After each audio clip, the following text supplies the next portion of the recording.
Hello everyone, good morning. Hope कि आप लोग अच्छे होंगे।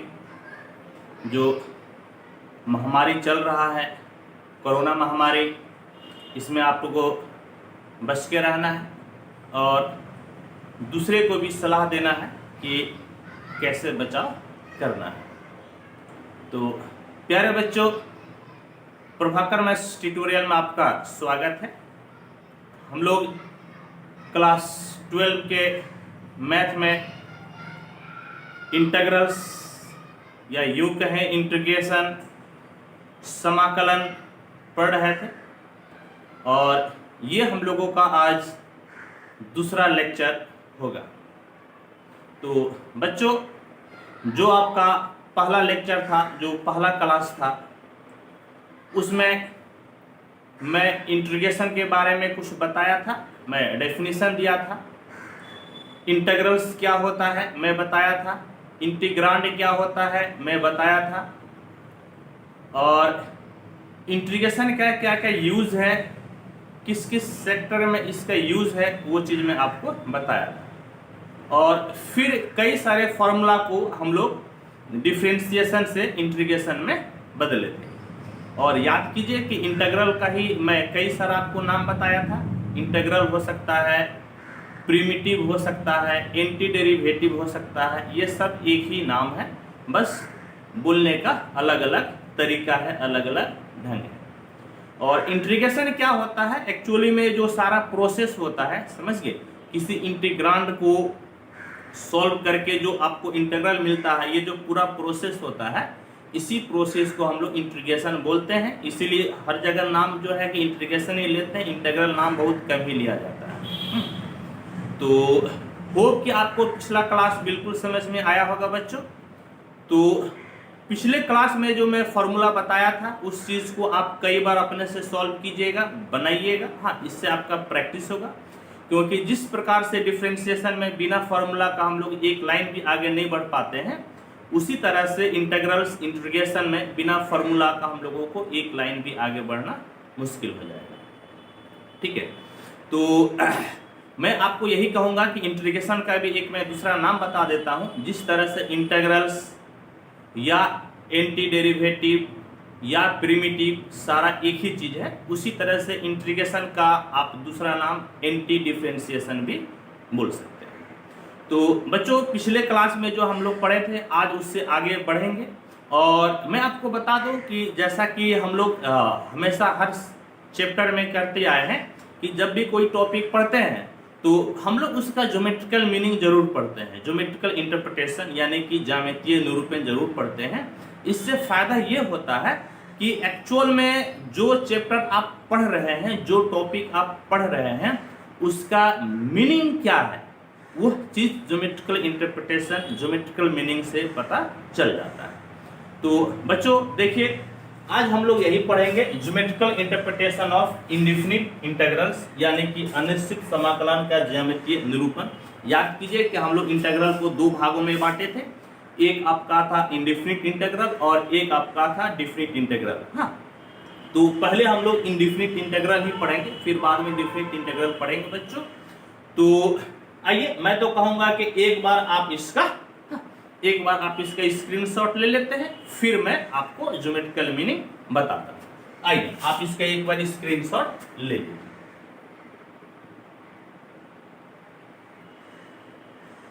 चलिए, ठीक है बच्चों। तो आइए, अब हम लोग इसका ज्योमेट्रिकल मीनिंग समझते हैं क्या होता है। तो देखिए, पिछले क्लास में हम लोग क्या पढ़े थे, मैं एक बार आपको बता देता हूं फिर से। हम लोग इस प्रकार से पढ़े थे कि d/dx ऑफ f(x+c) बराबर, सपोज कि आपका है f(x).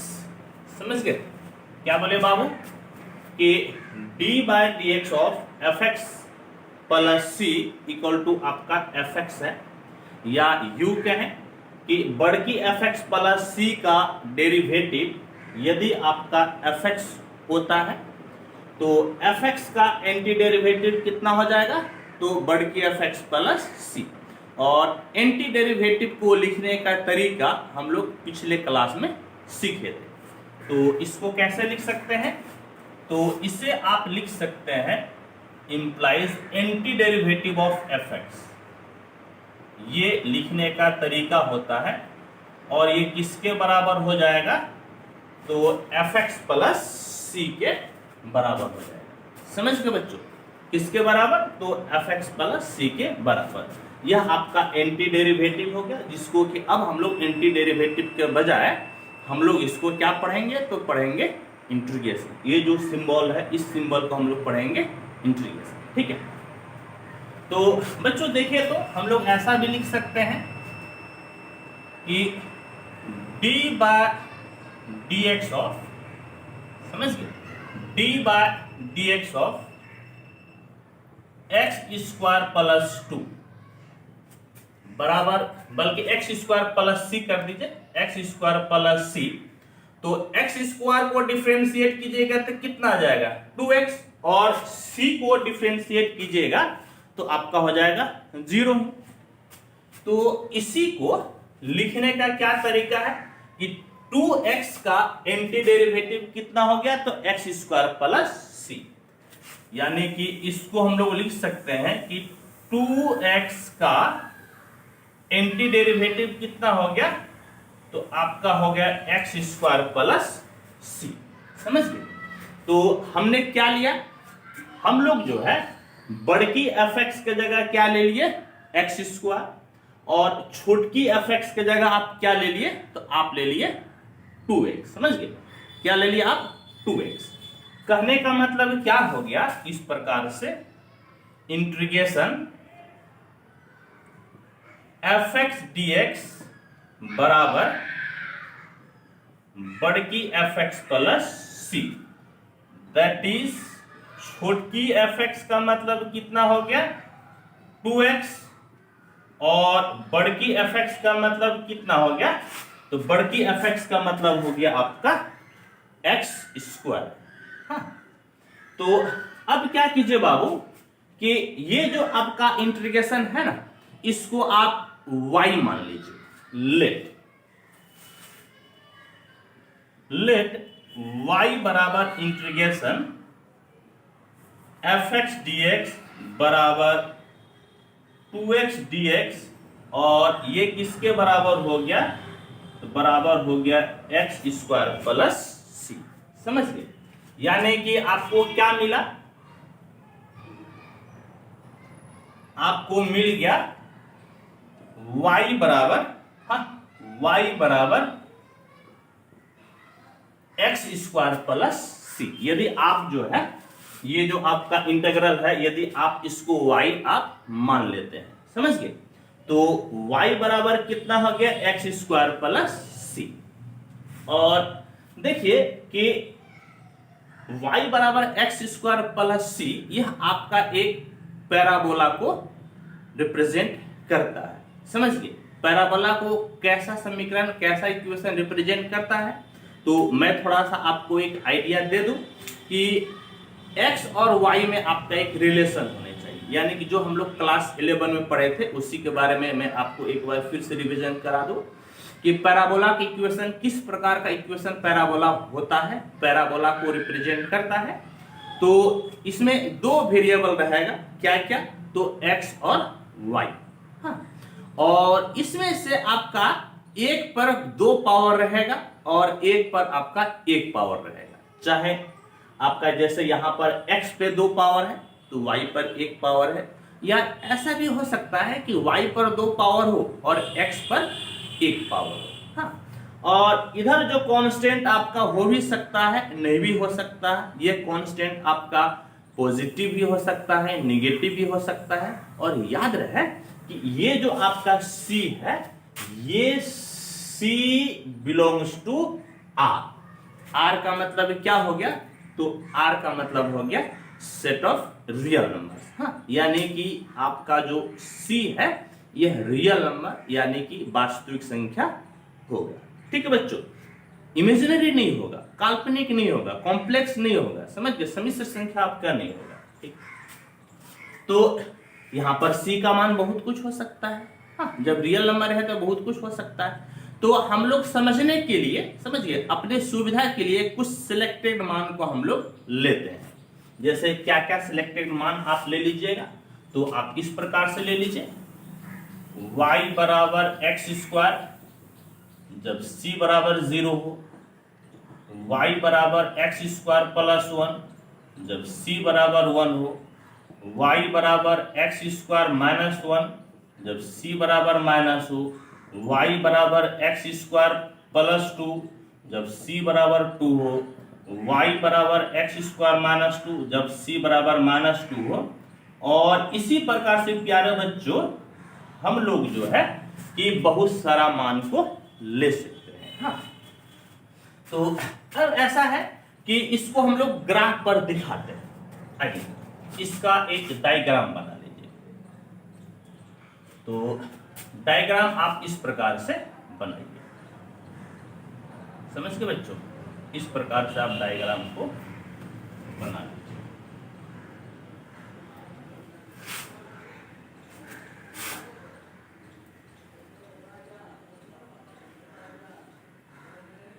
ठीक, ये आपका हो गया x, दिख रहा है ना, बिल्कुल दिख रहा है।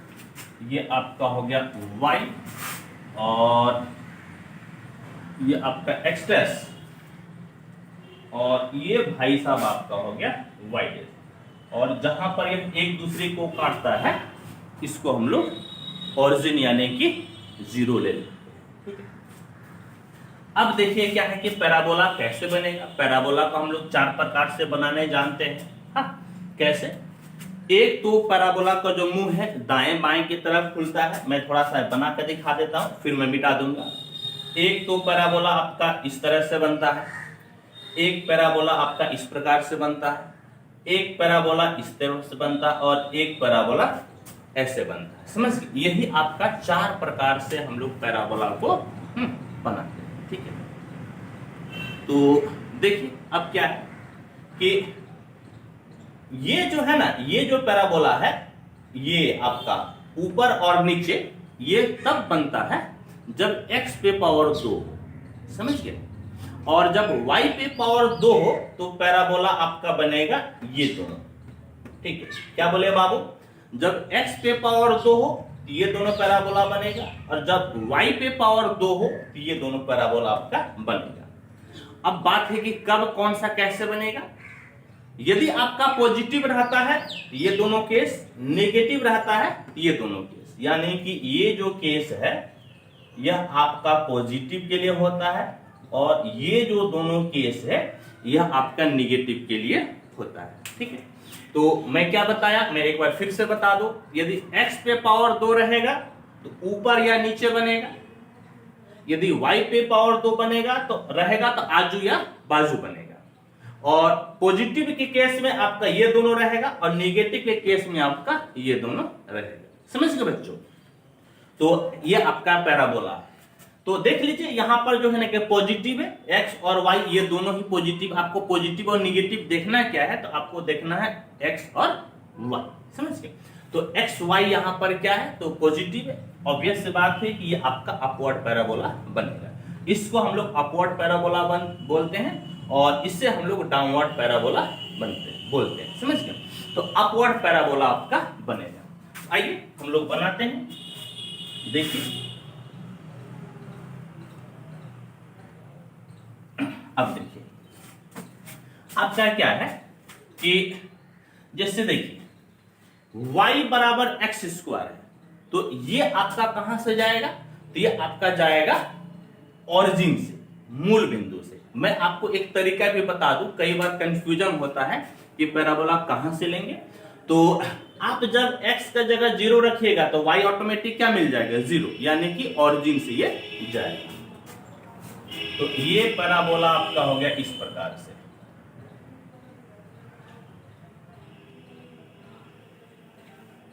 समझ गए बाबू? ठीक है, तो ये जो रहा इसका इक्वेशन क्या होगा बाबू, तो इसका इक्वेशन हो गया y बराबर एक्स स्क्वायर दिख रहा है यहाँ पे, हाँ यहां तक दिख रहा है। अब देखिए तो अगला क्या है, y बराबर एक्स स्क्वायर प्लस 1। तो अब ये कहां से जाएगा, ठीक है, तो मैं आपको तरीका बताता हूं कि पैराबोला कहां से जाएगा। देखिए जब x की जगह 0 रख दीजिएगा, समझ गए, जब x की जगह 0 रखिएगा तो y बराबर कितना मिल जाएगा 1, यानी कि जब x की जगह 0 y सपोज कि 1 आपका यहां पर है, ठीक है, तो यह पैराबोला आपका यहां से जाएगा।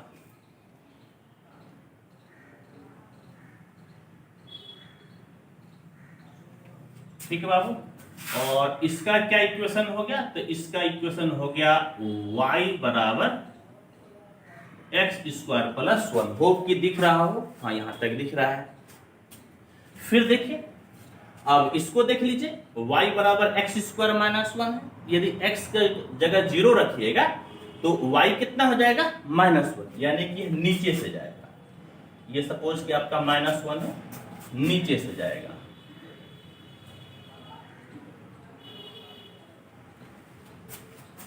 ये आपका कितना हो गया, तो y बराबर एक्स स्क्वायर माइनस 1, ठीक है, दिख रहा है। इसी तरह से इसको देखिए, x की जगह 0 तो y बराबर 2, यानी कि एक दूरी ये है, दो दूरी यहां पर हो जाएगा, नहीं तो ये पैराबोला आपका इस प्रकार से बाबू जाएगा। तो इसका इक्वेशन कितना हो गया, तो इसका इक्वेशन हो गया y बराबर एक्स स्क्वायर प्लस 2, ठीक है। और अब देखिए तो यहां पर कि यहां पर यदि x की जगह 0 रखिएगा तो y कितना मिलेगा -2, -2 आपका यहां पर होगा कहीं नीचे। तो ये पैराबोला आपका जाएगा इस प्रकार से, समझ गए। और इसका जो इक्वेशन है, इसका इक्वेशन आपका क्या हो गया, तो इसका इक्वेशन हो गया y बराबर एक्स स्क्वायर माइनस 2, समझ गए। तो देखिए बाबू हम लोग जो है कि क्या किए कि आपका y बराबर एक्स स्क्वायर प्लस c था, तो c के अलग अलग मान के लिए हम लोग अलग अलग पैराबोला को खींचे, यानी कि ये जो है आपका फैमिली ऑफ पैराबोलास है, यानी कि फैमिली ऑफ कर्व्स है। जो स्पेशल आपका जो ऐसे जनरल नाम हुआ, तो जनरल नाम इसको आप बोल सकते हैं कि कर्व, लेकिन चूंकि हम लोग जानते हैं कि यह आपका एक पैराबोला है, तो स्पेसिफिक नाम इसका आप पैराबोला बोल सकते हैं। यानी कि यह आपका इंटीग्रल से क्या मिलता है, तो इंटीग्रल फैमिली ऑफ कर्व्स आपको दिया, ठीक है।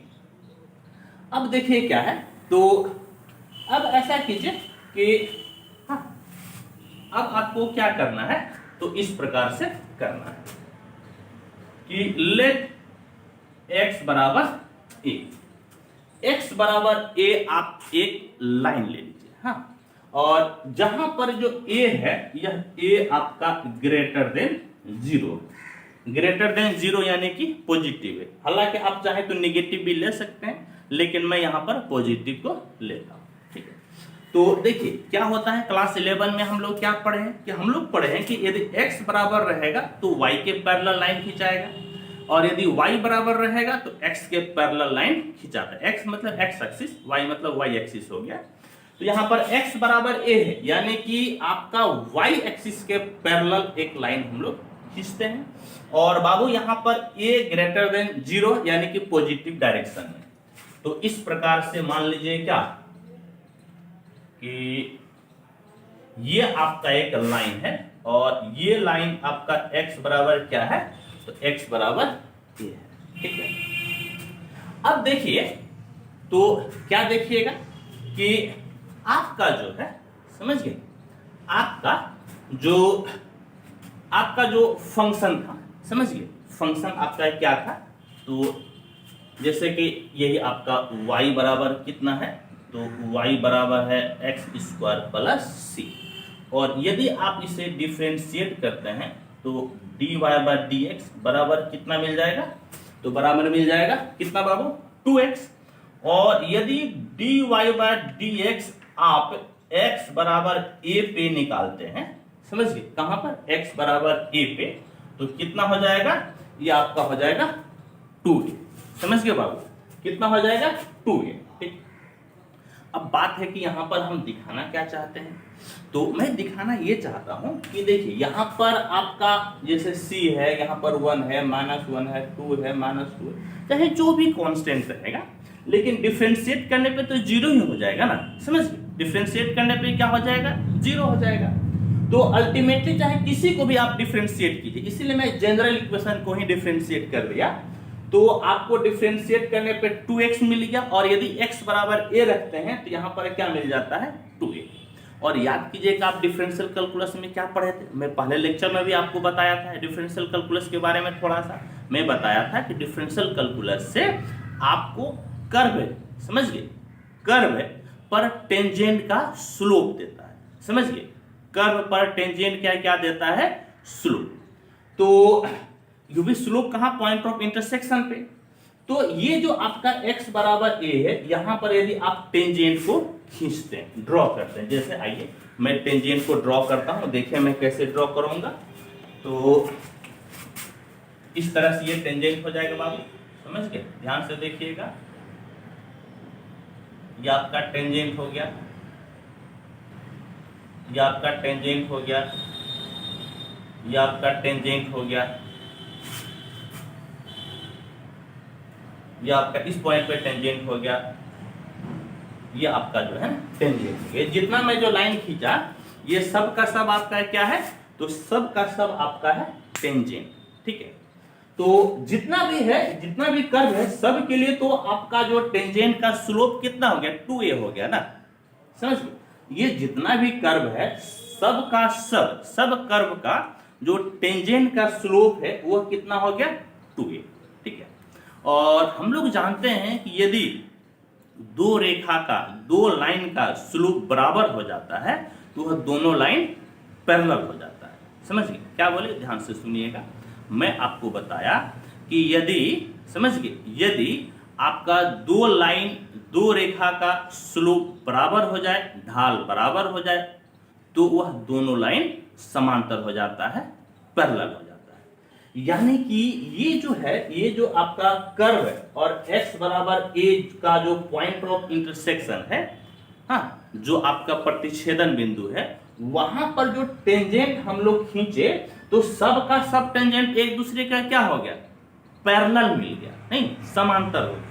यानी कि आपको जो है क्या मिला, तो आप इस तरह से लिख सकते हैं, ये आपका क्या हो गया बाबू, स्लोप हो गया, हाँ। और आपको क्या मिला, तो आपको जो है सबका स्लोप बराबर है, यानी कि ये जो टेंजेंट है, समझ गए, ये जो टेंजेंट है, यदि आप नाम दे देते हैं, जैसे मान लीजिए कि 0 से जा रहा है, इसको आप P नोट बोल दीजिए, ये 1 से जा रहा है, इसको P1 बोल दीजिए, 2 से जा रहा है, इसको आप P2 बोल दीजिए, -1 से जा रहा है, इसको P-1 बोल दीजिए, -2 से जा रहा है, इसको यदि आप P-2 बोल देते हैं, तो P note, P1, P2, P-1, P-2, इससे जो आपका जो समांतर रेखाएं, जो आप, बल्कि जो रेखाएं, जो टेंजेंट है, वो सारा का सारा टेंजेंट आपका क्या है, तो पैरेलल है।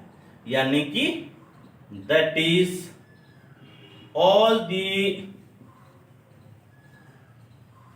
tangents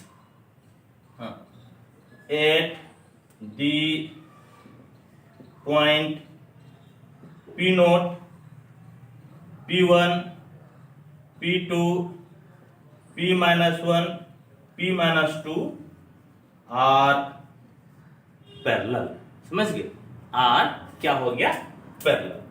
तो ज्योमेट्रिकल मीनिंग आपको क्या मिला, यही जो है ना आपका इंटीग्रेशन का ज्योमेट्रिकल मीनिंग बताता है।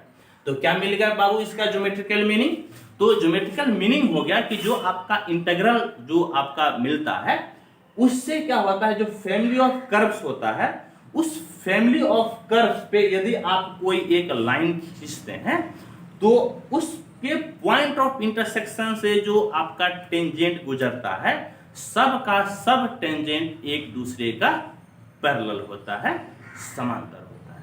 यही इसका आपका ज्योमेट्रिकल मीनिंग, ज्योमेट्रिकल इंटरप्रिटेशन है। तो मैं तो कहूंगा कि बच्चों इसको आप एक बार स्क्रीनशॉट ले लें, और मुझे पूर्ण विश्वास है कि आपको समझ में आया होगा। आइए बाबू, इसका आप स्क्रीनशॉट ले ले। इसके बाद फिर मैं जो आपको अभी जो बात बोला उसी चीज को मैं 2 लाइन पे लिख देता हूं। ठीक है बच्चों, पहले आप इसका स्क्रीनशॉट ले लें।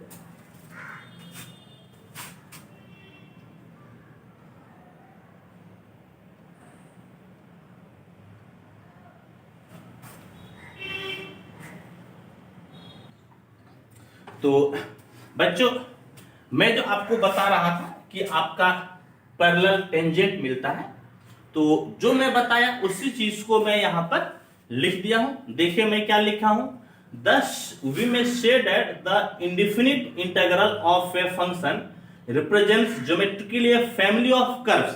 फैमिली ऑफ कर्व्स मिलता है, जहां से मैं यहां से बता दिया था कि फैमिली ऑफ कर्व्स, और यहां पे स्पेसिफिक में कर्व्स को पैराबोला बोला था। Family of curves having parallel tangent at their point of intersection. ये जो लाइन मैं खींचा था, इस लाइन को जो मैं खींचा था, ये लाइन मैं कहां पे खींचा था, तो यहां पर देख लीजिए कि यहां जो है x आपका इंटीग्रेशन का वेरिएबल है, तो x एक्सिस पर मैं इसको परपेंडिकुलर लाइन को खींचा था। ध्यान से देखिएगा, मैं जो बोल रहा हूं बहुत ही कीमती बात मैं बोल रहा हूं।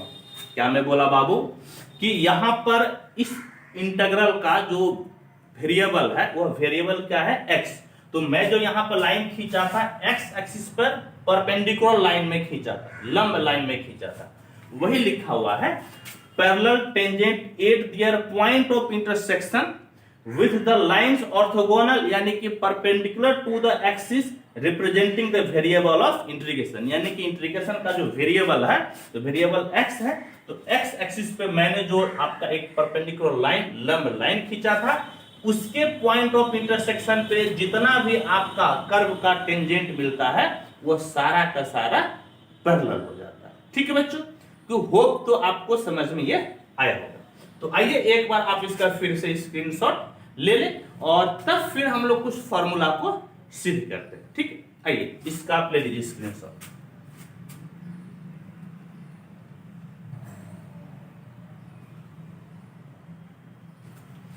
चलिए आइए बच्चों, देखिए कि हम लोग कुछ प्रॉपर्टीज पढ़ते हैं इंडेफिनिट इंटीग्रल्स का, जिसमें पहला प्रॉपर्टी क्या है, the process of differentiation and integration are inverse of each other. यानी कि डिफरेंशिएशन और इंटीग्रेशन एक दूसरे का व्युत्क्रम है, व्युत्क्रम है। तो उसी चीज को हम लोगों को सिद्ध करना है। तो आइए बच्चों हम लोग सिद्ध करते हैं प्रूफ।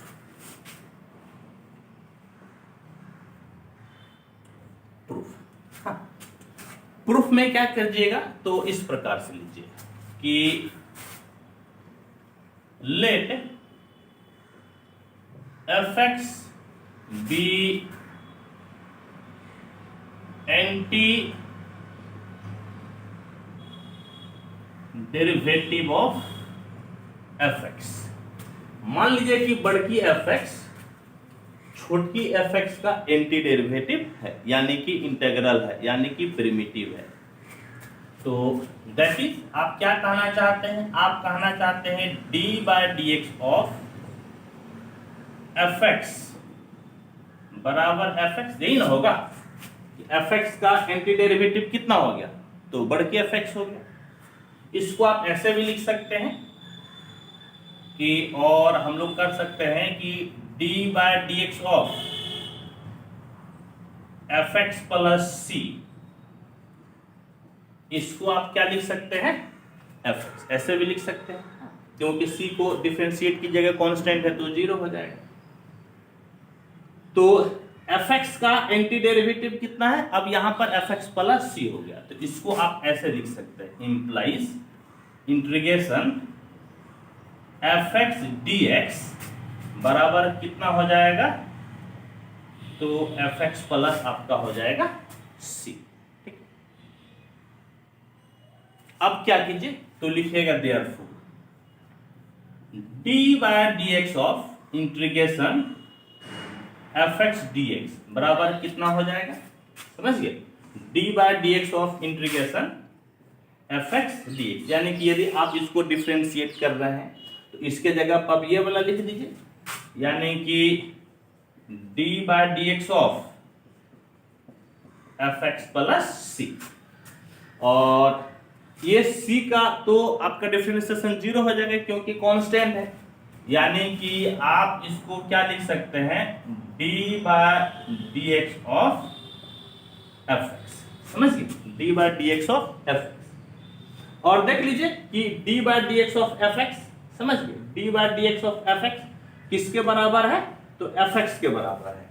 तो ये भाई साहब कितना हो गया, तो छोटी एफ एक्स। समझ गए, कितना हो गया, छोटी F x.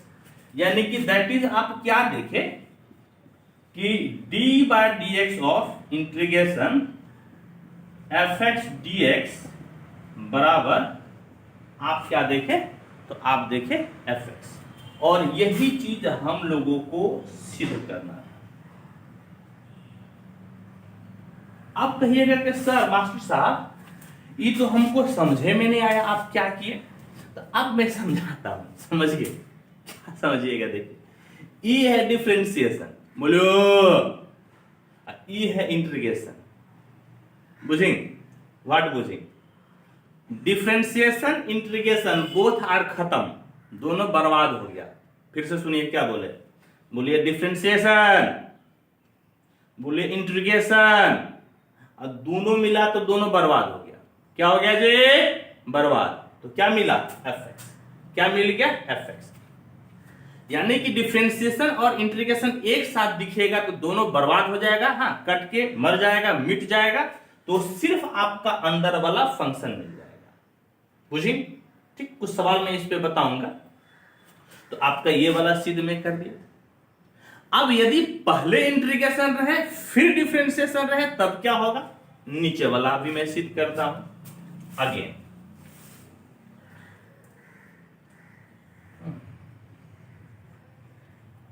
Again d by D x of F x बराबर क्या आप लिखते हैं कि एफ एक्स का आप जब डिफरेंशिएट कीजिएगा तो इसको लिखने का तरीका है ना एफ डैश एक्स, है कि नहीं, एफ डैश एक्स लिखने का तरीका है। अब डेफिनेशन क्या कहता है, आपका जो एंटी डेरिवेटिव का डेफिनेशन है वो क्या कहता है कि एफ एक्स को डिफरेंशिएट किए तो मिल गया एफ डैश एक्स, यानी कि एफ डैश एक्स का एंटी डेरिवेटिव कितना हो गया, एफ एक्स, यही ना जी, that is anti derivative of F X कितना मिल गया, तो मिल गया आपका एफ एक्स। यानी कि कहने का मतलब है इस तरह से समझिए कि integration d by D x of F x, नहीं जी, एफ डैश एक्स को लिख सकते हैं इंटू डी एक्स, कितना मिल गया, तो आपको मिल गया एफ एक्स। यानी कि इंटीग्रेशन और डिफरेंशिएशन ये दोनों एक साथ रहे तब भी दोनों कट के बर्बाद हो जाएगा और आपको सिंपली वो फंक्शन मिल जाएगा। क्या बोले बाबू, मैं यहां पर बोला था कि पहले डिफरेंशिएशन तब इंटीग्रेशन आएगा तो कट के बर्बाद हो जाएगा, सिर्फ एफ एक्स मिल जाएगा। या मैं यहां पर बोला कि पहले इंटीग्रेशन फिर डिफरेंशिएशन आएगा तब भी कट के बर्बाद हो जाएगा, तब आपको सिर्फ और सिर्फ आपका वो ओरिजिनल फंक्शन मिल जाएगा। समझ गए, तो यही आपका होता है differentiation and integration are inverse of each other. बुझी, बढ़िया से बुझी, तो स्क्रीनशॉट लें।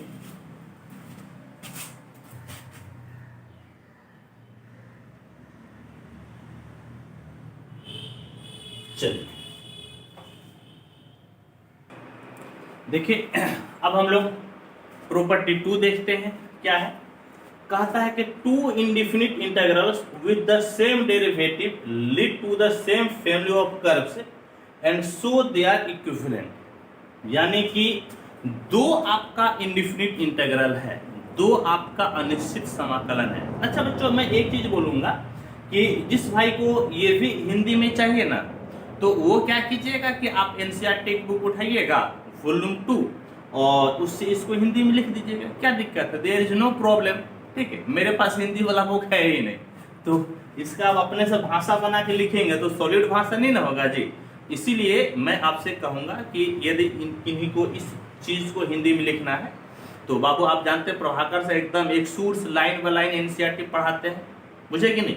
तो आप क्या कीजिएगा, एनसीईआरटी के वॉल्यूम 2 उठाइएगा और उसमें से आप इस चीज़ को देखिएगा, आप खोजिएगा, 2-3 पेज उल्टा कर ये आपको मिल जाएगा, आप इसको हिंदी में लिख लीजिएगा। या फिर मोबाइल में ऐप्स भी यूज़ कर सकते हैं।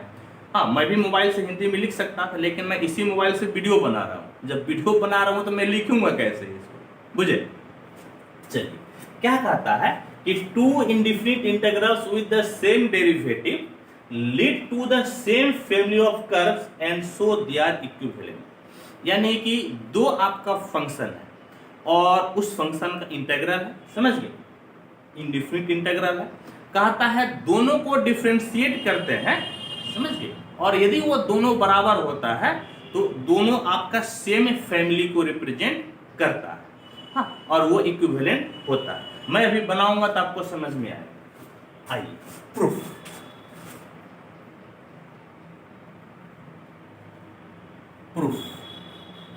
Late fx and gx be two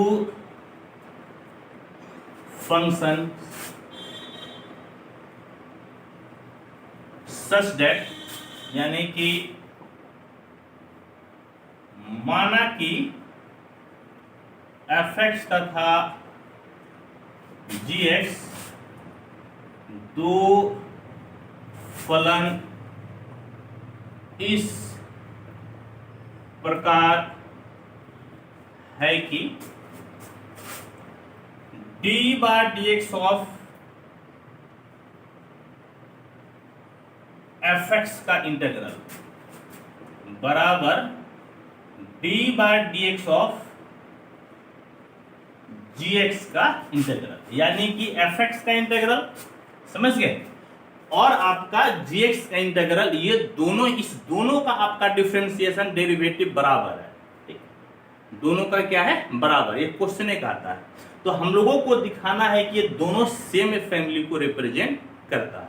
आइए हम लोग सॉल्व करते हैं। दोनों को एक तरफ आप कर दीजिए, d/dx of integration fx dx minus d/dx of integration gx dx बराबर 0। दोनों आपका डिफरेंशिएट हो रहा है और एक ही वेरिएबल x के रेस्पेक्ट में डिफरेंशिएट हो रहा है।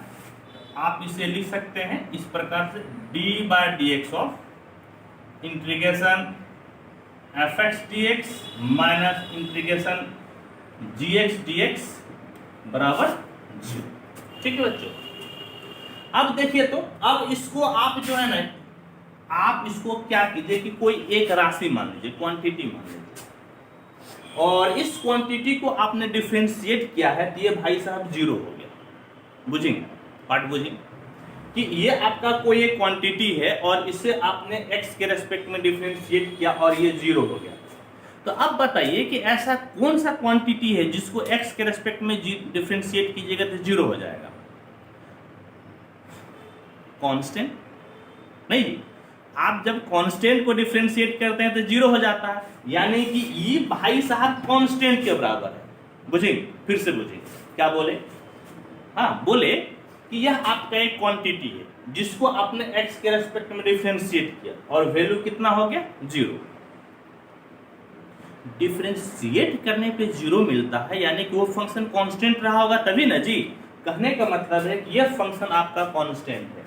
Implies integration fx dx minus integration gx dx बराबर c, कांस्टेंट।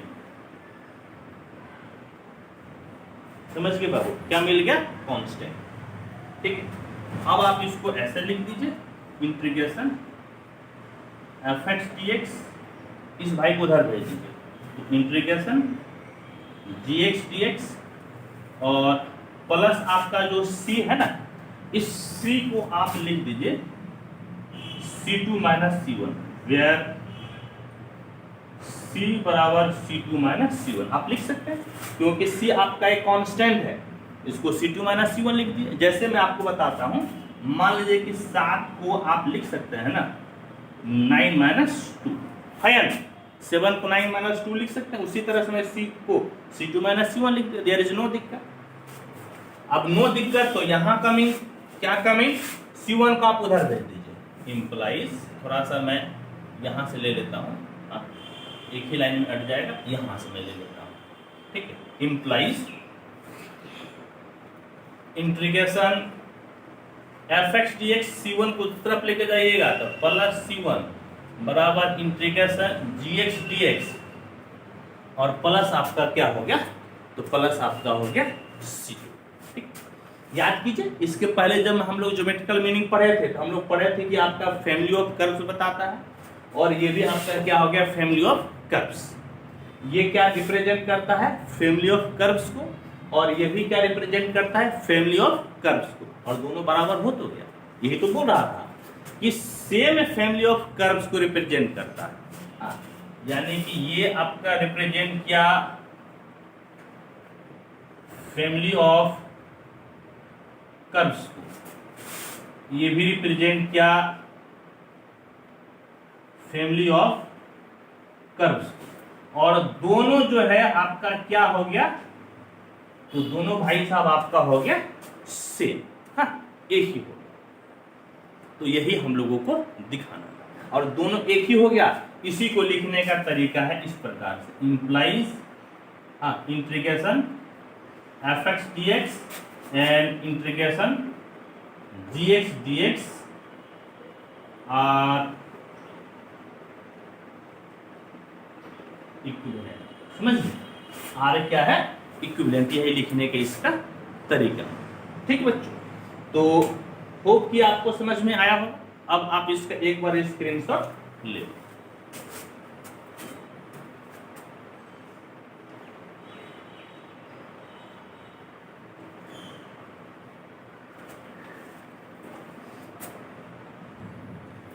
आइए बच्चों, हम लोग प्रॉपर्टी 3 को देखते हैं। क्या है, कहता है कि दो फंक्शन को जोड़कर उसको इंटीग्रेट कीजिए, या फिर आप दोनों फंक्शन को अलग अलग इंटीग्रेट करके जोड़ दीजिए तो दोनों आपका सेम होगा। समझिए क्या बोले बाबू, कि दो फंक्शन को पहले जोड़कर तब आप इंटीग्रेट कीजिए, या फिर दोनों फंक्शन को अलग अलग इंटीग्रेट करके तब जोड़िएगा तो यह आपका दोनों समान होगा। आइए हम लोग इसको प्रूफ करते हैं।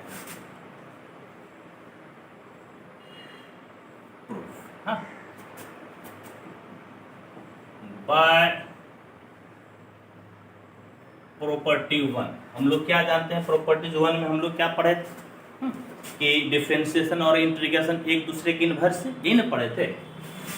यानी कि D by D x of, समझ गया, इंटीग्रेशन इस तरह से d by D x of integration F x plus g x D x बराबर क्या पढ़े थे बाबू, हम लोग इस प्रकार से पढ़े थे कि डिफरेंशिएशन और इंटीग्रेशन आपका दोनों खत्म हो जाता है। प्रॉपर्टीज 1 में यही ना पढ़े थे कि डिफरेंशिएशन और इंटीग्रेशन आपका दोनों खत्म हो जाएगा, तो सिर्फ अंदर वाला आपका फंक्शन बचेगा। dx नहीं लिखिएगा, सिर्फ अंदर वाला फंक्शन, यानी कि fx प्लस gx, और इसको नाम आप क्या दे दीजिए, तो नाम दे दीजिए आप 1। ठीक है, अगेन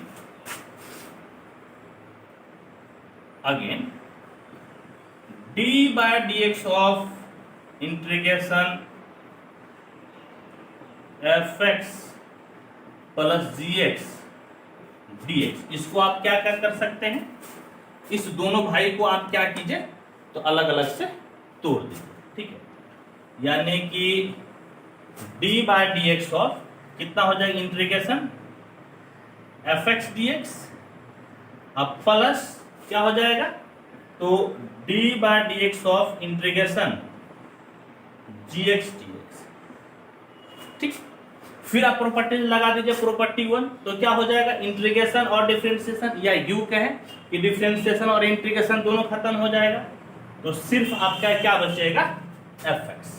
समझ गए, और यहां से आपका क्या बचेगा, बल्कि मैं जो है ना बच्चों, मैं थोड़ा सा आपको यहाँ पे थोड़ा सुधार दूं, कि मैं इस तरह से सुधारूंगा कि देखिएगा इस प्रकार से, हाँ थोड़ा सा मैं यहाँ पर सुधार देता हूँ। क्या है? तो integration F x D x plus integration जी एक्स डी एक्स, ये लेकर मैं चलूँ।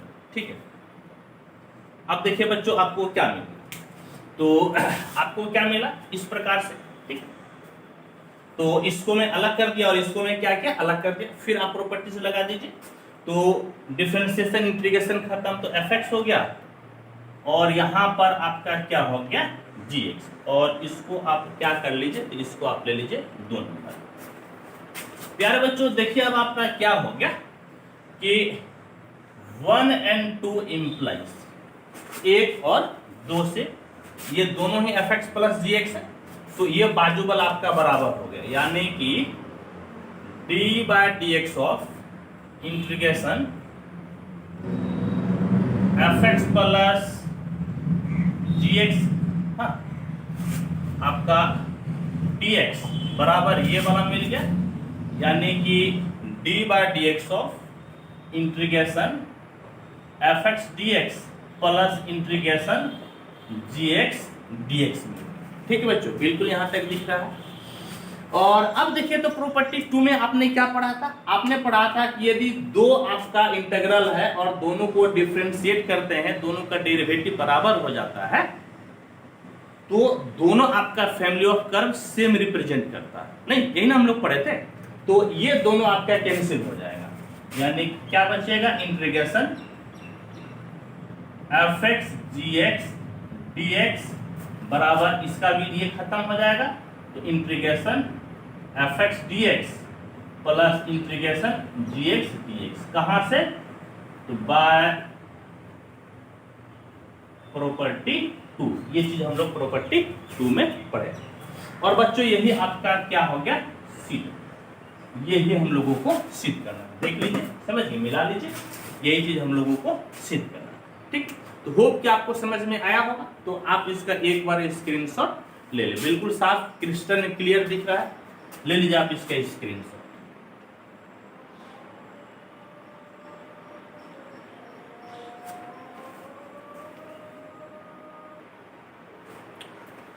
ये बच्चों अब हम लोग प्रॉपर्टी 4 को देखते हैं। क्या कहता है, 4 एनी रियल नंबर के, यानी कि के आपका यदि कोई रियल नंबर है, तो इंटीग्रेशन के एफ एक्स टी एक्स बराबर के integration F x T x, यानी कि आपका कांस्टेंट जो है इंटीग्रल से बाहर हो जाएगा। समझिए, ये जो के है आपका बाहर हो जाएगा। याद कीजिए हम लोग डिफरेंशिएशन में भी इसी तरह से पढ़े थे। क्या पढ़े थे कि हम लोग डिफरेंशिएशन में पढ़े थे कि कांस्टेंट आपका डिफरेंशिएशन से बाहर हो जाता है यदि किसी फंक्शन के साथ रहता है। तो सेम उसी तरह से आपका है इंटीग्रेशन। आइए इसको प्रूफ करते हैं। प्रूफ, तो d by D x of integration के एफ एक्स डी एक्स बराबर क्या हो जाएगा, प्रॉपर्टीज 1 से हम लोग क्या जानते हैं, यदि ऐसा रहे तो डिफरेंशिएशन इंटीग्रेशन दोनों खत्म हो जाता है, आपका के एफ एक्स बचेगा, इसको आप दे दीजिए 1। ठीक है, and d by D x of K integration F x D X, इसको लेके चलिए। तो यह कांस्टेंट है तो डिफरेंशिएशन से बाहर हो जाएगा, के बाहर d by D x of integration F x D x, और के फिर डिफरेंशिएशन और इंटीग्रेशन एक दूसरे के रिवर्स प्रोसेस से खत्म हो जाएगा। तो आप क्या क्या बचेगा, एफ एक्स, और इसको आप क्या मान लीजिए, इसको आप ले लीजिए 1 और 2 सेम है, तो आपका LHS बराबर हो जाएगा। कहने का मतलब implies d by D x of integration के एफ एक्स डी एक्स बराबर d by D x of K integration F x D x. और अब देखिए बाबू, अब हम लोग क्या पढ़े थे कि अब हम लोग प्रॉपर्टीज 2 में पढ़े थे कि दो इंटीग्रल का यदि आपका डिफरेंशिएशन समान है तो दोनों ही आपका इंटीग्रल समान हो जाता है, यानी कि ये और ये आपस में इक्वल हो जाएगा। इंप्लाइज इंटीग्रेशन के एफ एक्स डी एक्स बराबर आपका के integral F x D x. हाँ, और यही चीज हम लोगों को दिखाना था, और ये बाबू आपका क्या हो गया, तो आपका हो गया ट्रू। ठीक है बच्चों, बिल्कुल क्लियर है, देयर इज नो दिक्कत। ठीक है, तो अब देखें तो आपको क्या मिलेगा, यानी कि इंटीग्रेशन के एफ एक्स डी एक्स, तो के कांस्टेंट है, तो ये आपका जो है इंटीग्रेशन से क्या हो जाएगा, तो बाहर हो जाएगा। ठीक है, इसी को हम लोग जनरलाइज भी कर सकते हैं, जो प्रॉपर्टी 5 में है।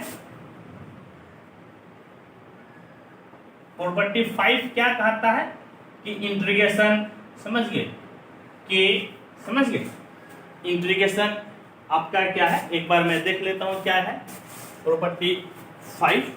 हाँ, बिल्कुल इसी तरह से जो मैं बोल रहा हूं, integration k1 f1x plus k2 f2x plus dot dot dot रहे। हाँ, तो सबसे आपका जो है ना कांस्टेंट बाहर हो जाएगी, जैसे k1 integration f1x dx plus k2 बाहर integration f2x dx plus dot dot dot. समझ गए बच्चों, यही जो है कि आपका जनरल फॉर्म है। तो प्यारे बच्चों, होप कि आपको ये सेशन समझ में आया होगा। आज के सेशन में हम लोग क्या पढ़े, तो सबसे पहले हम लोग आज पढ़े कि इंडिफिनिट इंटीग्रल का ज्योमेट्रिकल इंटरप्रिटेशन क्या है, यानी कि अनिश्चित समाकलन का ज्यामितीय निरूपण हम लोग पढ़े। और फिर वहां से हम लोग क्या सीखे, वहां से सीखे कि आपका जो है इंडिफिनिट इंटीग्रल, हाँ, फैमिली ऑफ कर्व्स देता है, जो कि जिस पर एक हम लोग एक्स एक्सिस पे जो लिए थे, हम लोग एक के परपेंडिकुलर लाइन लिए थे, तो उस लाइन का और जो कर्व, जो फैमिली ऑफ कर्व्स है, उसका पॉइंट ऑफ इंटरसेक्शन पे हमने टेंजेंट खींचा था, तो वह टेंजेंट, वह स्पर्श रेखाएं सारा का सारा पैरेलल समांतर हो गया था, जो कि ज्योमेट्रिकल मीनिंग बताता है। फिर हमने जो है ना कि आज 5 प्रॉपर्टीज को पढ़ा। ठीक है बच्चों, तो पहले तो मैं कहूंगा कि आप इसके एक बार स्क्रीनशॉट ले लें, फिर मैं कुछ बोलता हूं। तो ये बच्चों आपको समझ में आया होगा, प्रॉपर्टीज भी समझ में आया होगा। तो ये सेशन आज मैं यहाँ पे समाप्त करता हूँ, और अब जो आपका अगला सेशन होगा, जो अगला लेक्चर होगा, उसमें मैं एनसीईआरटी से, हाँ, एनसीईआरटी से मैं कुछ एग्जाम्पल्स को बताऊंगा। ठीक है बच्चों।